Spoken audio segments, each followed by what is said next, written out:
Friends, நம்ம விஜய் மல்லி ஸ்டோரியில் எப்படியெல்லாம் பிளான் பண்ணுறாங்க பாருங்க அப்படிங்கிற மாதிரி தான் இருக்குது. ஏன்னா பார்த்திங்கன்னா நம்ம எதிர்பார்க்காத மாதிரி தான் தருணங்கள் எல்லாமே நடந்துட்டுருக்கு. அதுவும் மெயினாக நிஷா வச்ச ஆளுன்னு சொல்லவே வேணாம் சாமி. அப்பப்பா செமையாக இருக்காங்க அப்படின்னே சொல்லலாம். ஏன்னா இவர் கூட பார்த்தா காமெடி பீஸாக இருக்குது. மல்லிக்கு டவுட்டு வந்துருச்சு ராஜி வச்ச ஆளுன்னே சொல்லலாம். ஆனால் நிஷா வச்ச ஆளுன்னா 2 பேர் ஹஸ்பண்ட் அண்ட் ஒய்ஃபாக நடிக்கிறது மட்டும் இல்லாமல் அவங்க இந்த மாதிரி தப்பான பர்சன் ஆள் கடத்துறவங்க அப்படிங்கிற ஒரு துளி கூட யாருக்குமே சந்தேகம் வராத மாதிரி நினச்சிட்டு இருக்காங்க. ஆனால் இதில் ஒரு பெரிய ட்விஸ்டே இருக்குங்க. ஏன்னா அவங்களோட மனசே மாறிட்டா எப்படி இருக்கும். ஏன்னா Malli and then Vijay and then Venba பாப்பா இவங்களையெல்லாம் ஒரு வழி பண்ணணும் அப்படின்னு தான் அங்கே வந்திருக்காங்க. பட் ஆனால் அவங்க உசுரை காப்பாற்றுறதே மல்லியாக இருந்தால் எவ்வளோ சந்தோஷமாக இருக்கும். ஸோ அப்படி பண்ண அவங்களோட மனசில் கண்டிப்பாக அந்த குழந்தைய கடத்தணும் அப்படின்னு எண்ணம் வருமா? கண்டிப்பாக வராது. ஸோ அந்த மாதிரி தருணங்கள் தான் நடந்தால் நல்லா இருக்கும் அப்படின்னு சொல்லி தான் நான் எதிர்பார்க்குறேன் ஃப்ரெண்ட்ஸ். அது மட்டும் இல்லாமல் பார்த்திங்கன்னா அவங்க ரொம்பவே சந்தேகம் வராத மாதிரி அவங்க நடிச்சிட்ருக்காங்க. அவங்களோட பிளான் மெயினாக வெண்பாவை கடத்தணும். ஸோ வெண்பாவை பார்த்திங்கன்னா யாருக்குமே டவுட்டு வராத மாதிரி கடத்தணும். ஸோ இப்போ பார்த்திங்கன்னா வெண்பா பாப்பாவே அவங்க அப்பா அம்மா கிட்ட அவங்க ரூமில் சொல்லிவிட்டு இவங்க ரூமுக்கு வந்திருக்காங்க.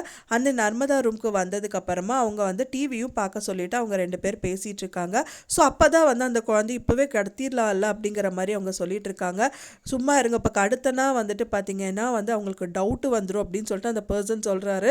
ஸோ இப்போ கடத்துறது பிரச்சனை இல்லை, சிசிடிவி கேமராலாம் இருக்குது. ஸோ யார் கடத்துனாங்க, குழந்தை கடைசியாக யார் எங்கே போச்சு அப்படிங்கிறது எல்லாமே அவங்க நோட் பண்ணிட்டு இருப்பாங்க. கண்டிப்பாக நம்ம மேலே டவுட் வரக்க நிறைய பாசிபிலிட்டிஸ் இருக்கிறதுனால குழந்தை வெளியில் வந்தவுடனே கடத்திக்கலாங்கிற மாதிரி அவங்க பிளான் பண்ணியிருக்காங்க.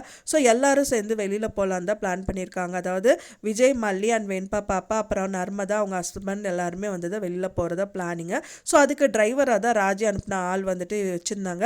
ஸோ அதுக்கு முன்னாடி ஒரு சின்ன கேம் ப்ளே பண்ணிட்டு இருக்காங்க. ஸோ அதில் பார்த்தீங்கன்னா கண்ணாம்பூச்சி விளையாண்டுருக்காருங்க. ஸோ அந்த டைம் பார்த்தது இவங்க பிளான் படி, அதாவது நர்மதா பிளான் படி வெண்பா அந்த மரத்துக்கிட்ட இருக்கா அப்படியே அவளை கூட்டிகிட்டு போயிருங்கிற மாதிரி அவங்க கண்ணை கட்டிட்டு இருக்காங்க. ஒரு பக்கமாக ராஜி அனுப்பின ஆள் இவங்கள அதாவது நர்மதாவை தீர்த்து கட்டணும்னு சொல்லிட்டு அவங்க ஒரு வேனை வச்சுட்டு அவங்க வந்துட்டு இருக்கும்போது அவங்கள இடிக்கிறதுக்காக ட்ரை பண்ணுறாங்க.